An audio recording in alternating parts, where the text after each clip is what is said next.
ఎప్పుడు ఎమ్మెల్యే గారిని విమర్శించలేదు. మేము విమర్శించేదంతా కమిషనర్ గారిని. ఈ దొంగ కమిషనర్ పోతేనే మన ఎమ్మెల్యే బాగుపడుతుందని తెలుస్తున్నా. ఇప్పుడు నువ్వు వలస నాయకుడు కలిసి ఈ విధంగా వాళ్ళ దగ్గర పంకుల దగ్గర డబ్బులు తీసుకొని ఆయన అభిప్రాయం ఆయన వెల్లడించారు.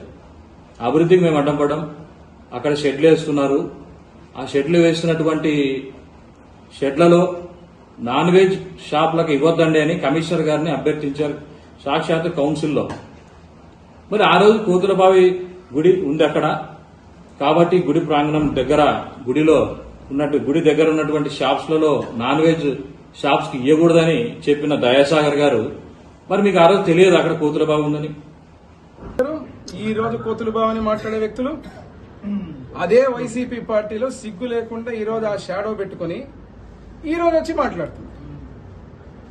నేను ఒకటే మీకు స్పష్టంగా చెప్పేది, ఒక కోతులబావి ఆంజనేయ స్వామి కాదు, ఎమ్మెగనూరు నియోజకవర్గంలో టౌన్ లో ఉన్న అన్ని గుళ్లలో కూడా ఇటు ధూపదీప నైవేద్యాలు గాని, మననే అసిస్టెంట్ కమిషనర్ ఎండోమెంట్స్ గాని పిలిపించి ప్రతి గుడిని కూడా అభివృద్ధి చేస్తాం. అన్ని గుళ్లతో పాటు కోతులబావి ఆంజనేయ స్వామి గుడిని కూడా అభివృద్ధి చేస్తాం. అది కూడా ఏంటి, ఈ వివాదాలకు తావివ్వకుండా పకడ్బందీగా చేస్తాం.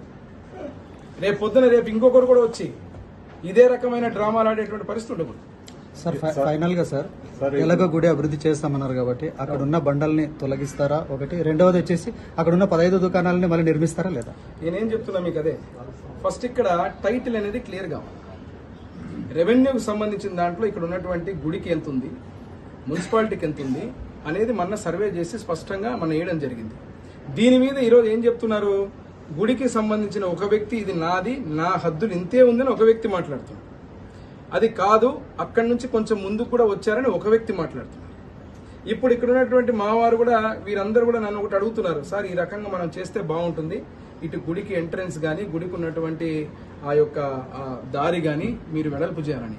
సో దీనికి సంబంధించినవన్నీ కూలంకషంగా కూర్చొని అధికారులతో చర్చించి అందరి సమక్షంలోనే, ఇదేం రహస్యమేం లేదు, అక్కడ ఉన్నటువంటి ఓపెన్ గా ట్రాన్స్పరెంట్ గా ఎంత ఉంది, ఏముంది, ఏం చేయాలని చెప్పి చేయడం తప్ప మీ అజెండాని నడపడానికి ఇక్కడ జయ నాగేశ్వరుడు లేడు.